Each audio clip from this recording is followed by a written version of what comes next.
Good day, engineers. So today we're going to discuss the introduction to probability. So in this chapter, we will discuss about the probability and the conditional probability. So probability is defined as the means of expressing varying degree of confidence. It is calculated as the ratio of the total number of ways the event can occur to the total number of possible outcomes. So we have here a formula which is the probability. Okay ba itong print? Probability is equals to number of successful outcomes over the number of all possible outcomes.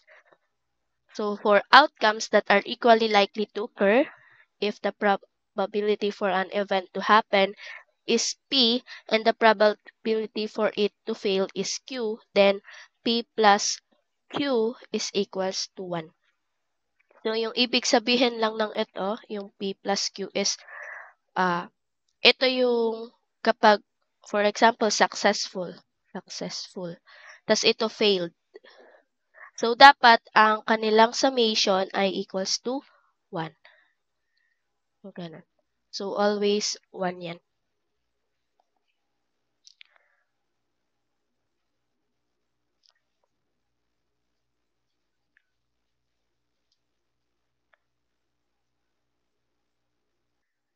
So, meron tayo dito, example number 1. So, what is the probability of getting an even number when you roll a dice? So, di ba ang dice natin is merong 6 sides? So, ang mga possible outcomes doon is 1, 2, 3, 4, 5, and 6.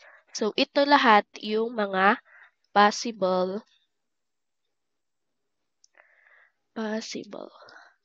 outcomes.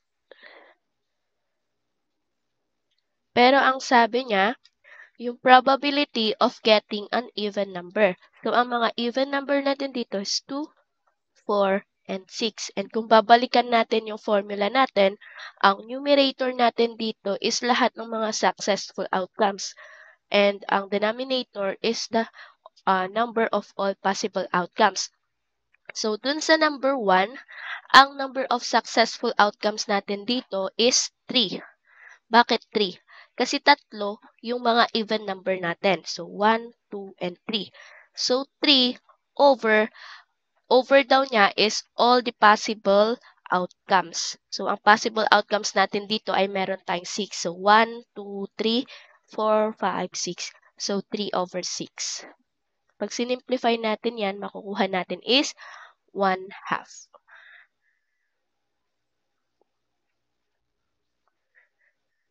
Paano kapag pabaliktad? Ang kukunin naman natin is add number. So, meron tayong 1, 3, and 5. So, 3 over 6 din or 1 half. So, sabi dun sa formula natin, kanina, yung sa for outcomes that are likely to occur, P plus Q is equals to 1. So, dito, ang P natin, sulat lang natin muna. So, ang P natin dito is, sabihin na natin si even. Then, yung Q is yung hindi even or si add. Dapat equals daw yan sa 1. So, try natin. 1 half plus 1 half is equals to 1. So, ang sagot dito sa problem number 1 is si 1 half. Next, what is the probability of drawing a face card from a standard deck of cards? So, ilan ba ang cards sa standard deck of cards? So, we have 52. 52. So, 52 natin, yan yung lahat ng cards. So, probability na ang makuha natin is face card. So, ano ba yung mga may face na card? So, andyan si King. Andyan si Queen. And si Jack. So, dun sa King, ilan ang King natin sa isang cards? Diba meron tayong 4 na type ng cards, which is, ano na ulit yun? Heart, diamond, tapos yung spade. Tama ba? Ito ba yung spade? Tapos, hindi ko alam yung tawag dun sa bulaklak. Clover ba? Yung ganyan. So, meron tayong 4. So, yung king natin, 4 yan. Then, sa queen, 4 din. Sa jack, 4 din. So, kapag pinag-add mo yung lahat, ang mga face card natin is 12. Then, i-divide natin siya sa all possible outcomes, which is yung 52. Kasi 52 lahat ng cards. So, ang sagot natin dyan, 3/13. So, next. So, number 3. A jar of candies contains 4 mints, 6 toffees, and 3 chocolates. Find the probability of getting a mint if one candy is picked at random. So, dito, meron daw tayong jar. So, jar. Wala, hindi ko alam mag-drawing ng jar. O, kunwari, ganyan na lang. So, dun sa jar natin, meron tayong 4 na mints, 6 toffees, and 3 chocolates.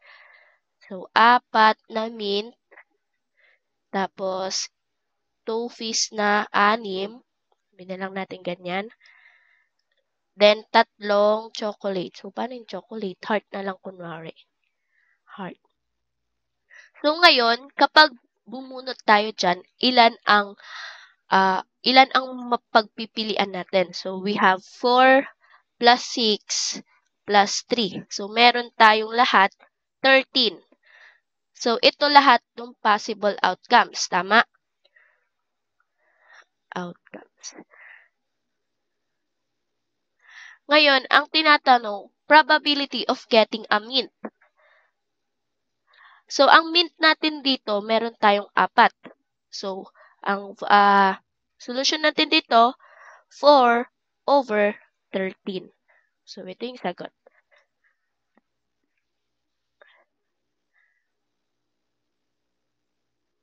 So, next, meron tayong number 4. What is the probability of getting a sum of 8 in a throw of 2 dice? So, mag-throw tayo ng 2 dice. So, 1, 2, 3, 4, 5, 6. Yan yung first die. Next, 1, 2, 3, 4, 5, 6. So, ang possible outcomes natin dito ay 6 times 6. Tama? Kasi meron 6, then 6. Ngayon, kunin muna natin lahat ng probability na makakakuha tayo ng sum of 8.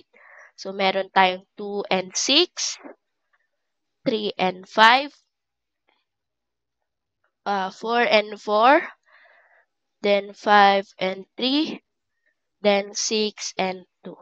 So, we have 1, 2, 3, 4, and 5. So, 5 over, ilan ang possible outcomes natin? So, 6 times 6. So, ito yung sa first die, ito yung sa second die. So, meron tayo ditong 5/36. Ito yung answer natin for number 4. Ay.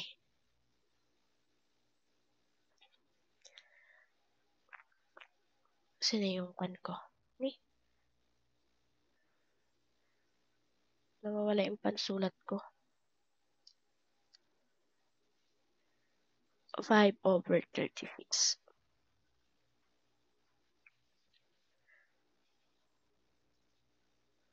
So, next, meron na tayo dito, conditional probability. So, ito medyo mahirap intindihin, pero try natin.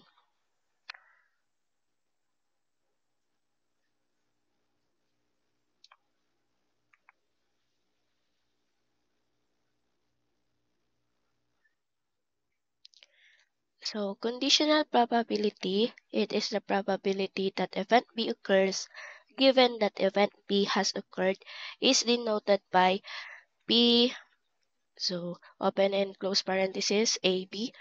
So, this is called the conditional probability. So, ang basa dito is the probability that event A will happen given that event B happens.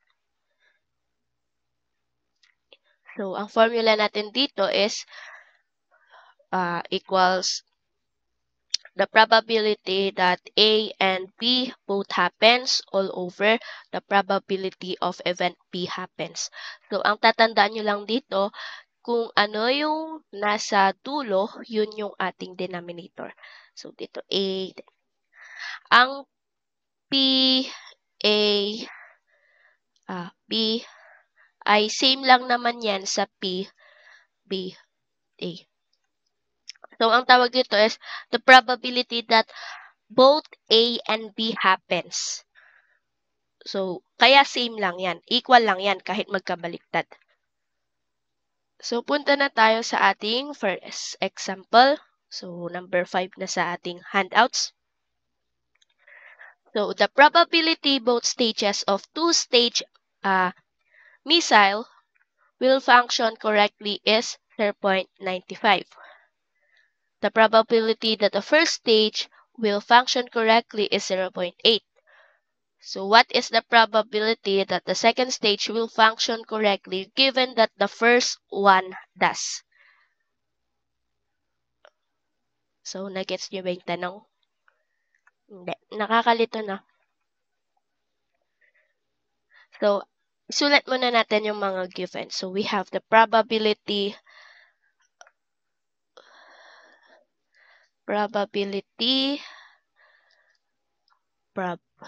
that first stage will function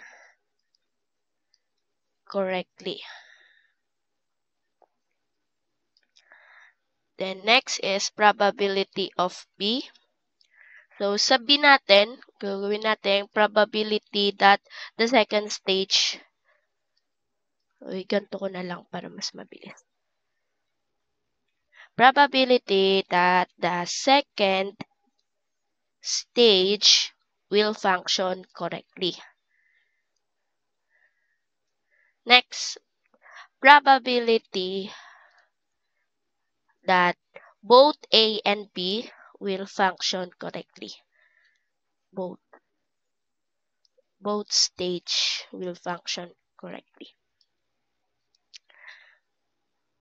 So, take note that yung sinabi ko kanina na ang probability that both happens kapag A and B ay equal lang siya sa probability na B and A. Baka malito kasi kayo.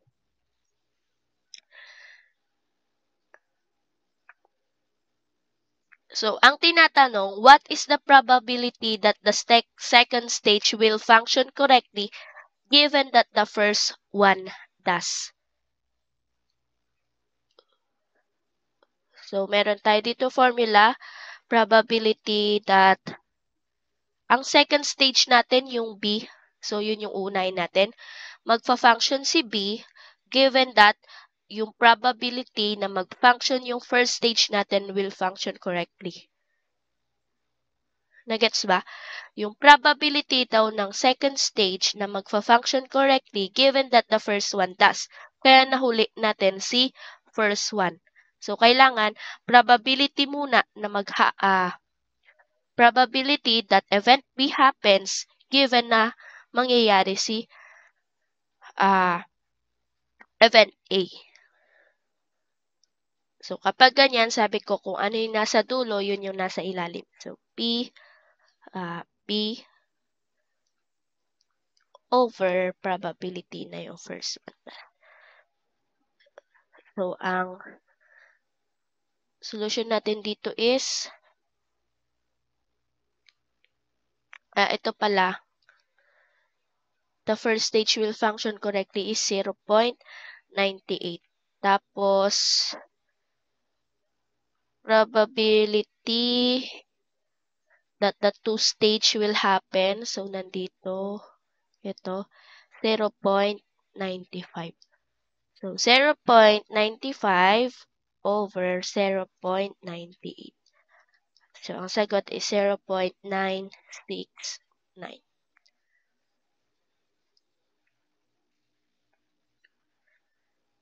So next, number 6, a bin contains 25 light bulbs, 5 of which are in good condition and will function for at least 30 days of use. 10 of which are partially defective and will fail on the second day of use. So 10 of which are totally defective and will not light up. Given that the randomly selected bulb initially lights up, what is the probability that it will still be working after 1 week? So, paano natin isa-solve ito? We have, kunin muna natin yung mga given natin. So, ang probability that it is not defective or nasa good condition siya ay, so kung meron tayong 25 light bulbs overall, we have 5 daw doon. 5 over 25. So next, probability that it is partially defective. So we have 10 over 25. Next, probability that it is totally defective. So TDF, it is 10 over 25. So paano natin isosolve to? Sabi nyo dyan, what is the probability that it will be still working after 1 week? So, si 5 bulbs, okay siya kasi at least 30 days daw. Sa yung 10 naman na partially defective, will fail on the second day. So, pwede siyang mag-fail sa second day. Then, yung 10 naman is totally defective, hindi siya magla-light. So, sulat muna natin. If a bulb lights up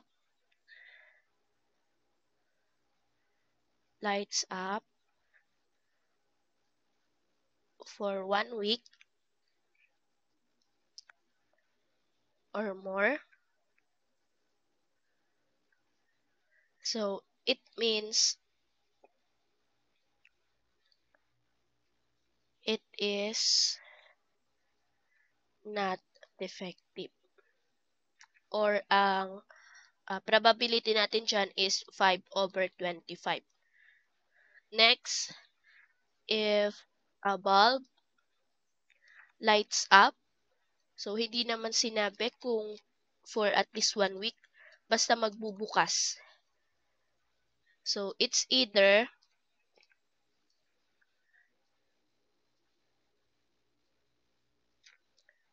not defective or partially defective. Tama? So, ang probability natin dito is 5 over 25 plus 10 over 25. So, ang tanong sa atin, probability daw, probability that it lasts at least 1 week given that it lights. So, may clue na kayo. Ang ating solusyon dyan is 5 over 25 all over 5 over 25 plus 10 over 25. So, ang answer natin dito is, kapag kinalky nyo,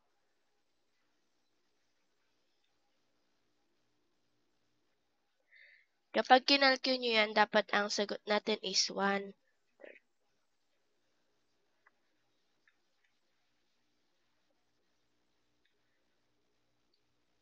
Sabi kasi niya, given that a randomly selected bulb initially lights up, so what is the probability that it will still be working after 1 week? Eh, yung probability natin na magla-light siya 1 week is 5 over 25. So, yun yung ating numerator. Tapos, magse-select daw tayo ng bulb na basta mag-light up lang. hindi naman sinabi kung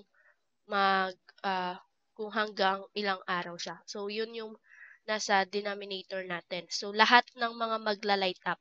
Hindi na natin plinas si TDF. Bakit? Kasi totally defective na yan. Hindi na yan magla-light up. Kaya yung denominator lang natin is 5/25, then 10/25. So, sana na-gets nyo yun.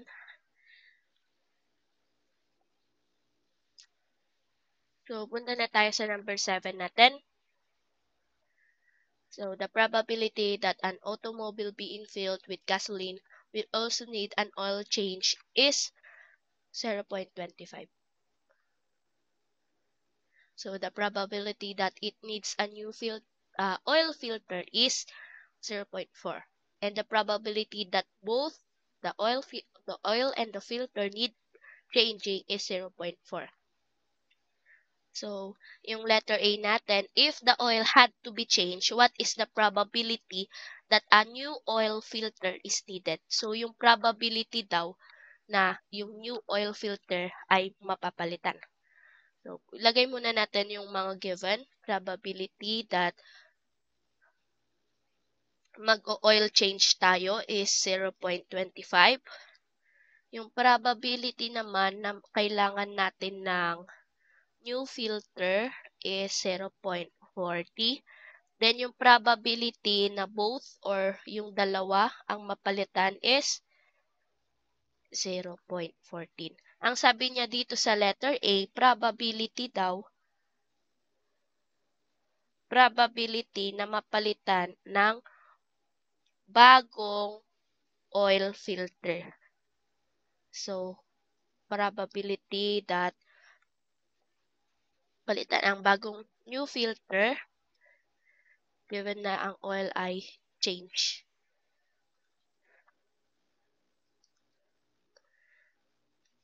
So, P, yung probability na both na mag-happen. So, F, O, over yung O yung nasa last. So, P, so 0.14 over 0.25. 0.56.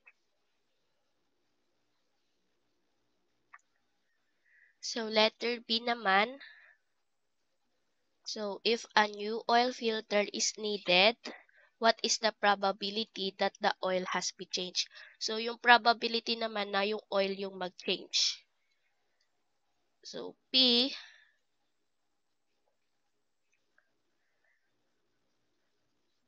over PF. So, sa given natin, 0.14 over 0.40.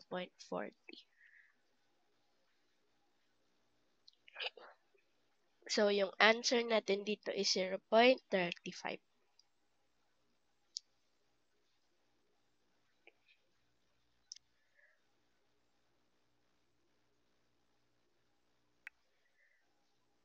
Okay, so next example tayo. Hollow block has been supplied by 4 suppliers. So, 40% is from supplier A, 25% is from supplier B, 20% from supplier C, and 15% from supplier D. So, if the percentage of the defective hollow block in each supplier is as follows, so 1% kay A, 2% kay B, 3% kay C, and 5% kay D, find the probability that if a hollow block is defective, it was supplied by supplier C.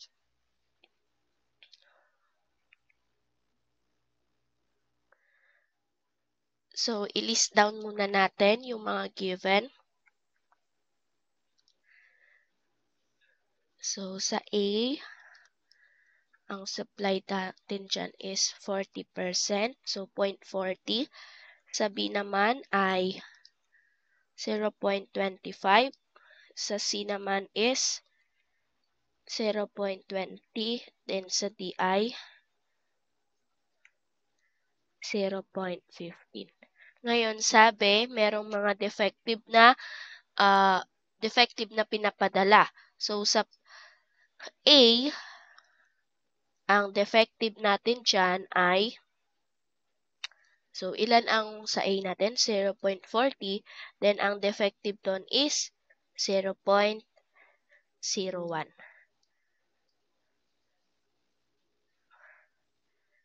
Then sa B naman, so ang defective natin dyan ay, so 0.40 times 0.02. Then sa C naman, ang defective natin ay, ba't 0.40? Sorry, 25 pala to. Then ito 0.20, ang defective natin dito is 0.03. Then sa D naman ay, ang defective natin ay, so 0.15 times 0.05. So ang tanong natin is, probability daw na yung hollow block na makuha natin is defective and it was supplied by supplier C. So probability that C, so given na defective, so formula natin dito is P, C. So dito, ito yung gagamitin natin kasi kailangan makuha natin is defective sa supplier C. Then, all over lahat ng mga supply na defective. So, ito lahat ng supply na defective.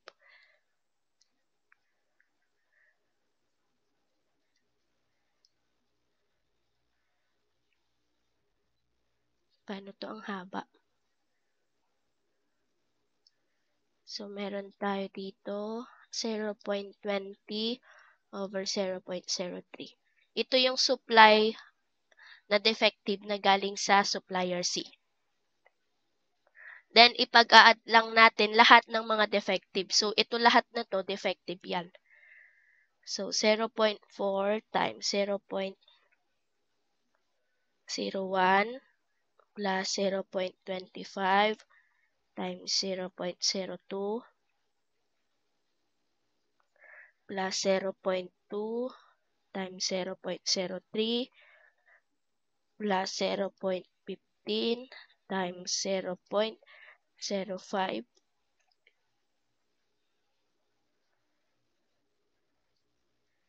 So, ang probability natin dito kapag pag sinolve nyo yan sa calcu is 4 over 50.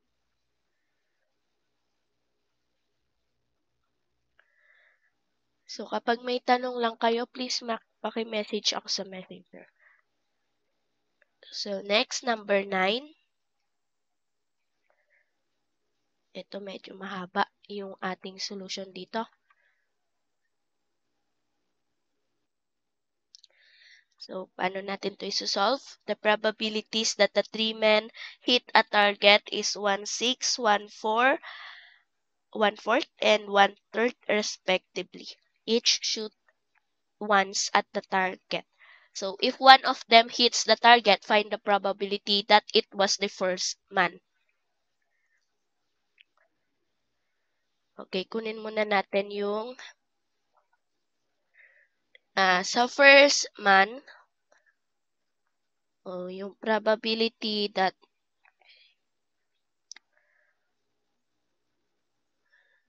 yung first man ay makakahit.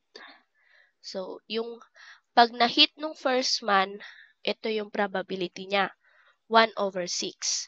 Ngayon, yung pangalawa at pangatlo, nakamiss. So, kung probability nila ito na makahit, ano yung probability na hindi sila makahit? So, naalala nyo yung P plus Q equals 1. So, dapat 1 yan, di ba? So, kung ito lahat hit, ito, ang probability niya na hindi makahit ay, sabihin ko na lang dito, hindi hit. Pero ito, hit. hit itong tatlo. Itong 1/6, 1/4, and 1/3. Yung hindi hit, kung 1/6 yan, para mag-equal sa 1, meron tayong 5/6. Tama? Then, itong 1/4, meron tayong 3/4. Then, itong 1/3, meron tayong 2/3. So, sabi, kunin muna natin na ang makaka-hit yung first man. So, kapag yung first man na, yung pag na-hit niya, 1/6 plus, or times pala, times yung hindi may hit nung second man. Second man is 3/4 times 2/3. Nag-gets nyo yun? So, ito, sabihin na lang natin. Ganyan. May table tayo. Ito si first man, second man, then ito si third man.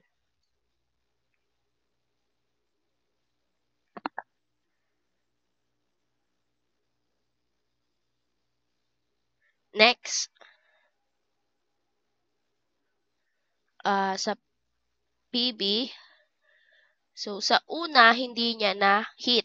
So, 5/6. Ang makaka-hit dito yung sa second hit. Then, sa second hit is 1/4. Then, ang third hit ay hindi na hit. So, 2/3. Ang total pala nito is 1/12.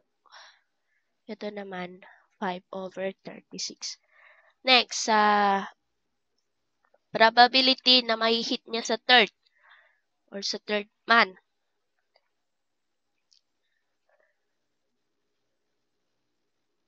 So, meron tayong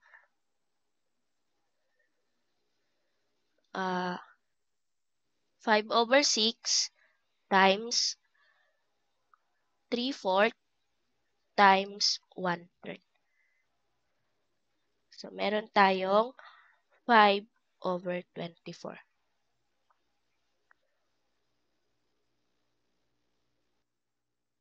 So, nakuha na natin yung probability na may mahit silang isa. So, ngayon, kunin natin na probability one of them hits the target daw. One of them hits the target. So, ang gagawin lang natin, since ito si first man, ito si second man, then ito si third man, na may na-hit na isa, so pag-aadin lang natin yung tatlo. So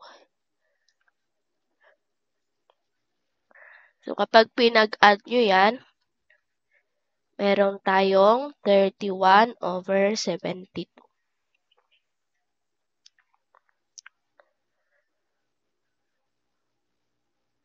So, yung probability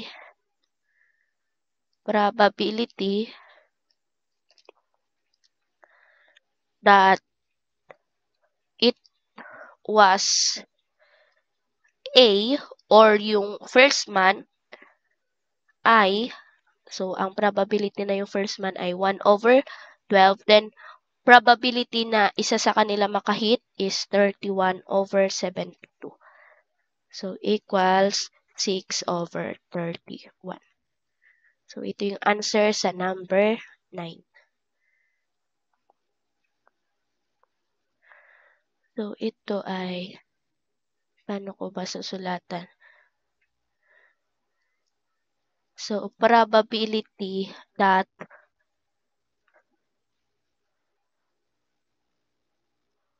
one of them hit the target. Ito naman kapag first, ito second, then ito third. Okay, so let's go to number 10.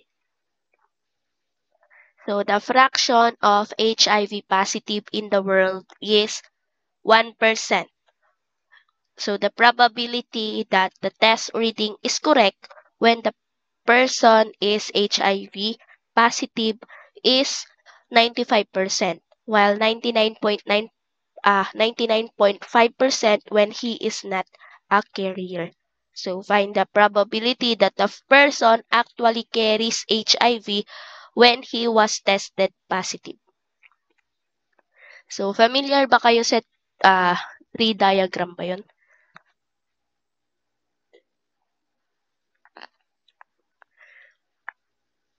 So, yung ganun yung gagawin natin. So, kapag nag-test tayo kung HIV positive or negative ka, dalawa lang naman yung ating magiging result. So, una, yung probability na HIV positive ka.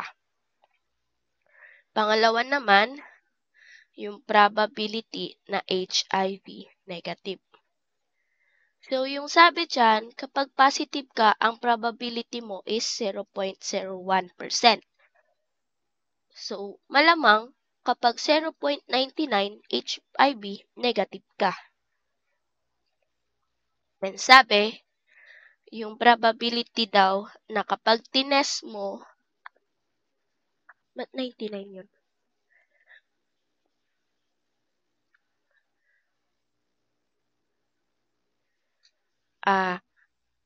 Correct daw yung reading na HIV positive ka is 95%.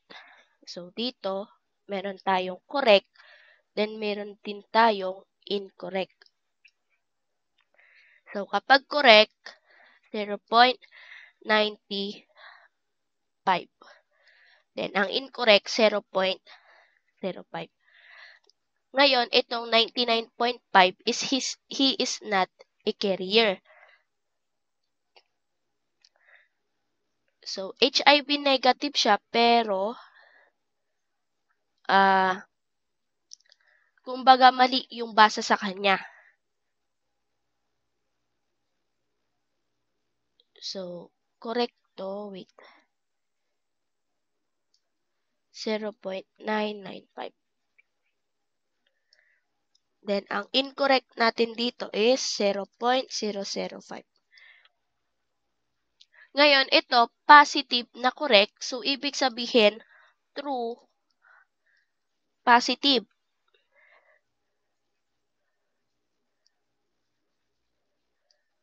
While ito naman, positive na incorrect. So, false negative. Nagigets nyo ba? So, itong 0.01% HIV positive siya. Pero nung tinest, may possibility na correct yung basa or incorrect yung basa. So,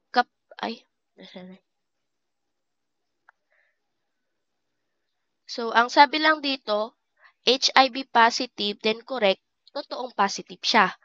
Ngayon dito, yung pinagbasa natin, incorrect, so false. So, false, negative siya. Kasi HIV, HIV positive na siya. Tapos yung basa lang is incorrect. So, ibig sabihin, false negative. Then dito, negative siya, then correct yung pagbasa niya, ibig sabihin, true negative.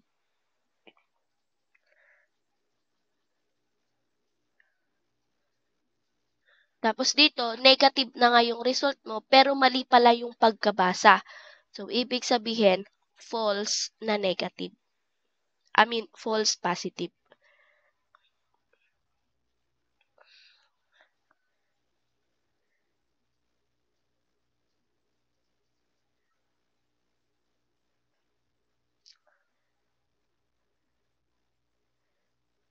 So, dito, meron tayong 0.01.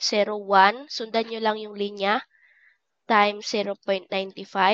Then, 0.01. 0.05.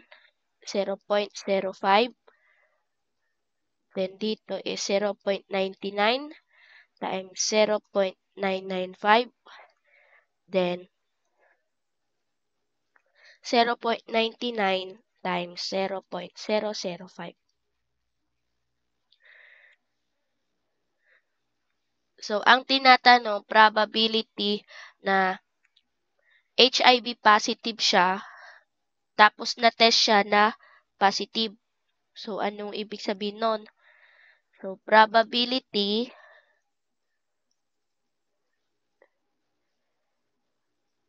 of totoong positive siya. Actually kasi, so true positive. True positive given that the result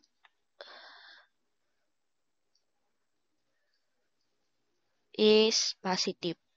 So, dun sa ating given, tignan nyo lang kung ano yung mga positive natin dyan. So, meron tayong ito, then ito. So, yan yung ating magiging denominator kasi sila yung dalawang positive.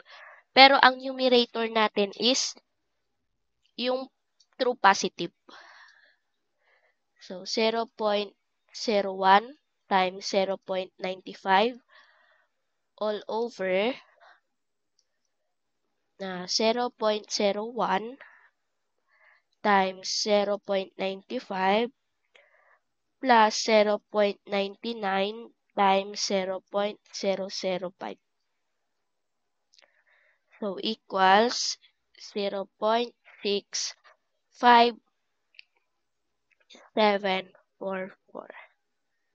So, ito yung answer natin for number 10.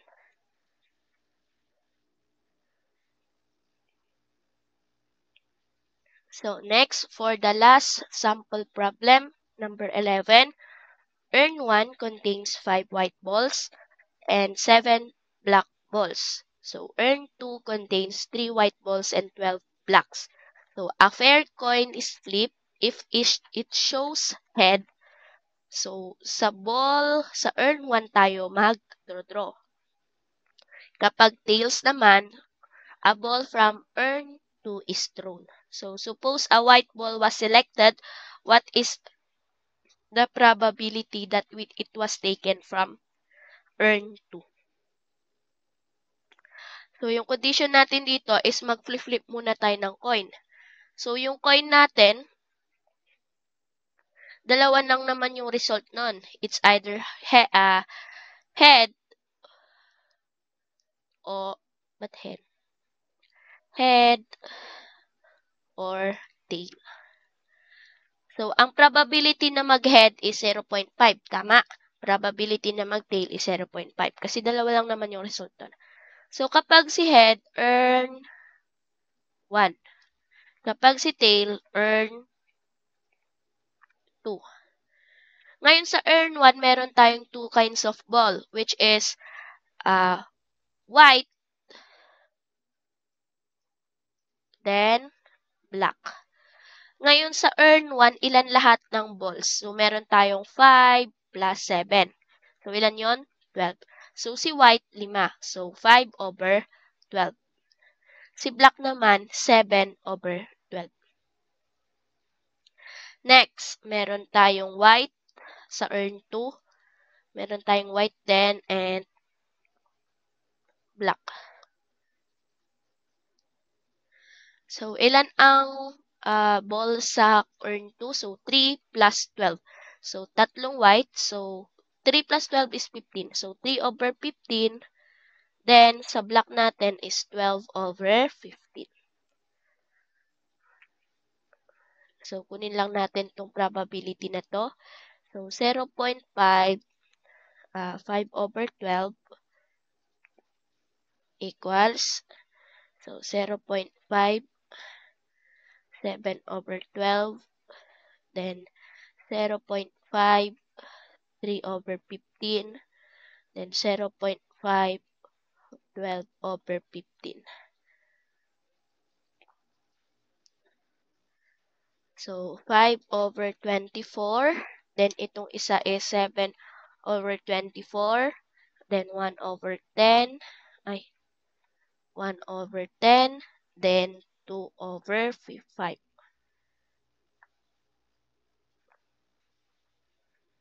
So, dito na lang yung solution natin.